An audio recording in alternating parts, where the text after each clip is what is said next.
प्रलंबित होता बऱ्याच वर्षांपासून आणि आपण पाहता आहे, की आता अनेक गोष्टी असतील, अंगणवाडी सेविका ह्या बी-एल-ओ म्हणून पण काम करतात. ह्या कोणत्याही सरकारी योजनेबद्दल जर घरोघरी सांगायचं असेल, तर ते खूप कष्ट घेत आहेत आणि एस-आय-आरचं देखील काम आता ते करताय, पण त्यांचा जो पगार आहे, तो अतिशय कमी होता आणि त्याच धर्तीवरती आपण अंगणवाडी सेविकांचा जो पगार आहे, त्यांच्या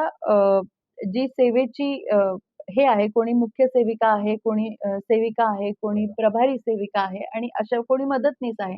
हे जे टप्पे दिलेले होते त्यानुसार त्यांच्या पगाराची जी काही